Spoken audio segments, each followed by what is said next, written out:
بسم اللہ الرحمن الرحیم۔ یہ ریڈیو قطر ہے۔ اب آپ محمود احمد سے خبریں سنیے۔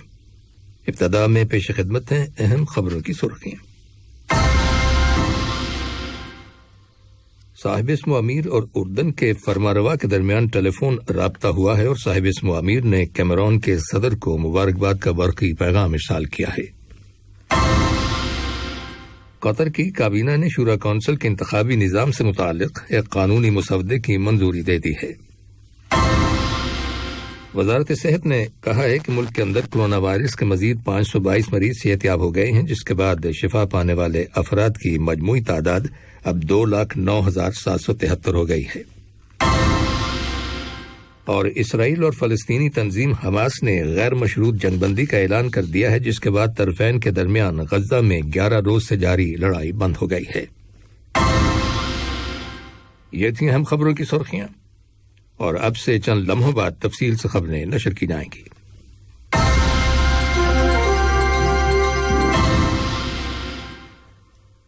لیجیے اب آپ تفصیل سے خبریں سنیے۔ صاحب اسم امیر شیخ تمیم بن حمد آل ثانی اور اردن کے فرمانروا شاہ عبداللہ دوم کے درمیان ٹیلی فون رابطہ ہوا ہے، جس کے دوران دو طرفہ تعلقات اور انہیں فروغ دینے کے وسائل کے بارے میں تبادلہ خیال کیا گیا۔ بات چیت کے دوران باہمی دلچسپی کے علاقائی اور بین الاقوامی معاملات، خاص طور پر فلسطین کی تازہ ترین صورتحال بھی زیر بحث آئی۔ دونوں لیڈروں نے غزہ کی پٹی کے علاقے میں نہتے عام شہریوں پر اسرائیلی فورسز کے مسلسل حملوں کی شدید مذمت کی اور فوری جنگ بندی اور مسجد اقصی اور غزہ کی پٹی کے فلسطینی شہریوں کی حفاظت کا مطالبہ کیا۔ صاحب اسم امیر شیخ تمیم بن حمد آل ثانی نے کیمرون کے صدر پال بیا کو ان کے ملک کے قومی دن کے موقع پر مبارکباد کا برقی پیغام ارسال کیا ہے۔ نائب امیر شیخ عبداللہ بن حمد آل ثانی نے بھی اس موقع کی مناسبت سے کیمرون کے صدر کے نام مبارکباد کا تار روانہ کیا ہے۔ دریوسنا وزیر اعظم اور وزیر داخلہ شیخ خالد بن خلیفہ بن عبدالعزیز آل ثانی نے کیمرون کے وزیر اعظم ڈاکٹر جوزف ڈیون نیگوٹے کو ان کے ملک کے قومی دن کے موقع پر مبارکباد کا تار ارسال کیا ہے۔ کیمرون کا قومی دن یوم یکجہتی کے طور پر بھی منایا جاتا ہے۔ کیمرون کے عوام نے 20 مئی سن 1972 کو موجودہ وفاقی ریاست کے قیام کے لیے ووٹ ڈالا تھا۔ رواں سال اکتوبر کے مہینے میں شورا کونسل کے انتخابات کرانے کے لیے صاحب اسم امیر شیخ تمیم بن حمد آل ثانی کی ہدایات کے مطابق قطر کی کابینہ نے شورا کونسل کے انتخابی نظام سے متعلق ایک قانونی مسودے کی منظوری دے دی ہے۔ یہ مسودہ قانون شورا کونسل کے الیکشنز کی تیاری کرنے والی اعلیٰ کمیٹی کی نگرانی میں تیار کیا گیا۔ اس قانون کے تحت ووٹروں اور امیدواروں دونوں کی اہلیت کی شرائط کا تعین کر دیا گیا ہے۔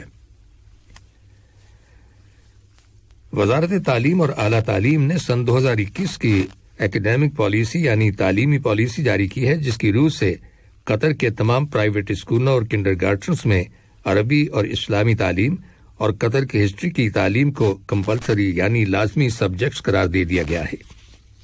اس پالیسی کی بدولت ملک کے اندر پرائیویٹ اسکولوں اور کنڈرگارٹنز میں زیر تعلیم بچوں کے اندر قومی شناخت اور مذہبی اقدار کو پروموٹ کرنے میں مدد ملے گی۔ قطر کی وزارت بلدیاتی امور اور ماحولیات نے شہد کی مکھیوں سے متعلق ایک پروجیکٹ کا آغاز کیا ہے، جس کا مقصد شہد کی مکھیوں کی برادری اور اس کے اجزاء کو تحفظ فراہم کرنا اور مختلف اقسام کے شہد کی تیاری کے لیے قطری فارمز میں شہد کی مکھی کی پیداوار میں اضافہ کرنا ہے۔ اس پروجیکٹ کا آغاز شہد کی مکھی کے عالمی دن کے موقع پر کیا گیا ہے، جو ہر سال 20 مئی کو منایا جاتا ہے۔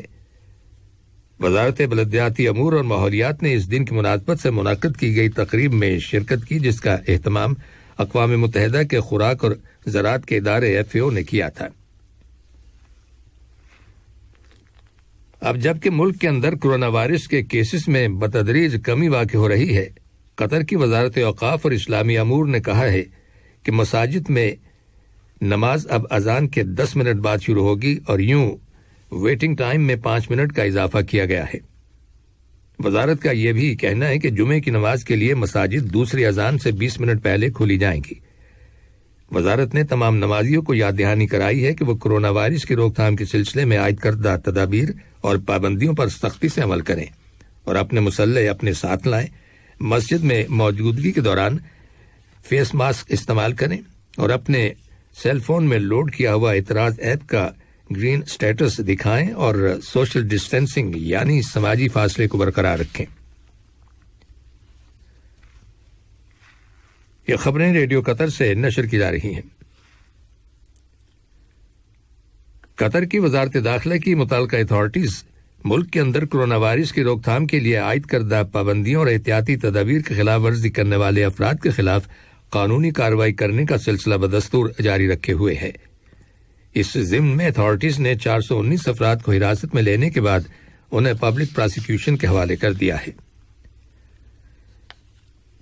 وزارت صحت نے اعلان کیا ہے کہ ملک کے اندر کورونا وائرس کے 313 نئے کیسز رجسٹر کیے گئے ہیں، جن میں سے 208 کا تعلق مقامی لوگوں سے ہے، جبکہ 105 کیسز کا تعلق ان افراد سے ہے جو حال ہی میں بیرون ملک سے دوحہ واپس آئے ہیں۔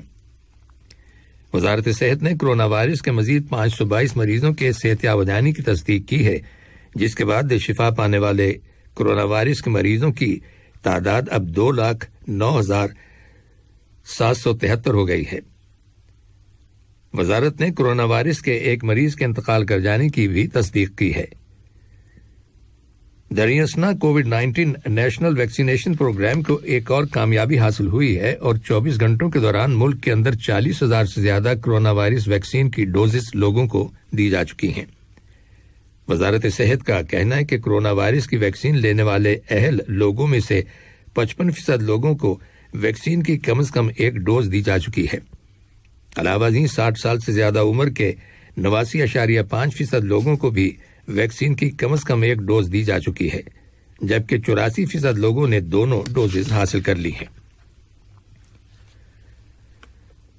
اسرائیل اور فلسطینی تنظیم حماس نے غیر مشروط جنگ بندی کا اعلان کر دیا ہے، جس کے بعد دونوں فریقوں کے درمیان غزہ میں 11 روز سے جاری لڑائی بند ہو گئی ہے۔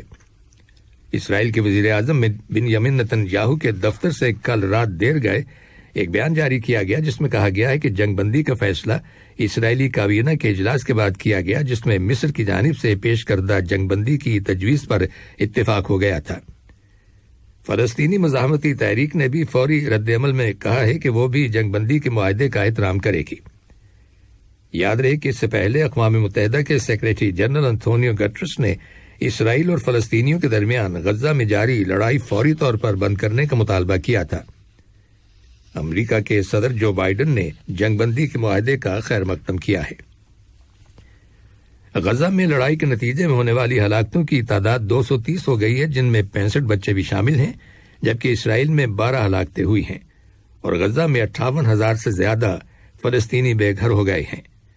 حملوں میں 1,700 سے زیادہ لوگ زخمی ہوئے ہیں۔ کابل سے ملنے والی رپورٹس کے مطابق افغانستان میں طالبان نے طویل محاصرے کے بعد مشرقی ضلع دولت شاہ پر قبضہ کر لیا ہے۔ یہ کارروائی ایسے وقت میں کی گئی ہے جب امریکہ اور معاہدہ شمالی اوقیانوس کی تنظیم نیٹو کے فوجی افغانستان سے واپس جا رہے ہیں۔ ادھر افغانستان کے جنوبی صوبے ہلمند میں سڑک پر نصب کیے گئے ایک بم کے پھٹنے سے کم از کم 9 شہری ہلاک ہو جانے کی خبر ملی ہے۔ اور امریکہ کے ایوان نمائندگان نے اس سال جنوری کی 6 تاریخ کو کانگریس کی عمارت کیپٹل ہل پر کیے گئے حملے کی تحقیقات کے لیے ایک آزاد کمیشن بنانے کی منظوری دے دی ہے۔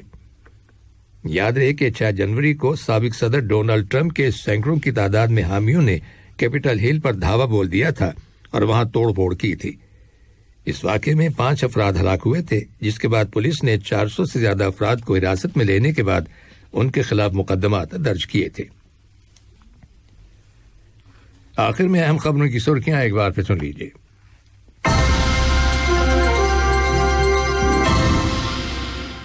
صاحب اسم امیر اور اردن کے فرمانروا کے درمیان ٹیلی فون رابطہ ہوا ہے اور صاحب اسم امیر نے کیمرون کے صدر کو مبارکباد کا برقی پیغام ارسال کیا ہے۔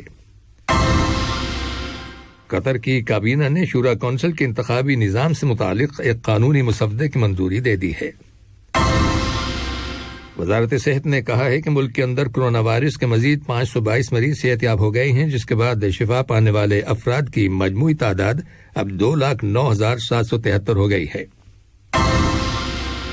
اور اسرائیل اور فلسطینی تنظیم حماس نے غیر مشروط جنگ بندی کا اعلان کر دیا ہے، جس کے بعد طرفین کے درمیان غزہ میں 11 روز سے جاری لڑائی بند ہو گئی ہے۔ ریڈیو قطر سے خبریں ختم ہوئی۔ السلام علیکم دوستوں، میں ہوں شیخ نور۔ مجھے امید ہے کہ ویڈیو آپ کو انفارمیٹو لگی ہوگی۔ اسی طرح قطر اپڈیٹ آتے رہنے کے لیے میرے یوٹیوب چینل گپ ship with Sheikh Noor YouTube channel کو سبسکرائب کیجیے اور اس ویڈیو کو لائک، کمنٹ اور شیئر ضرور کیجیے۔ Thank you.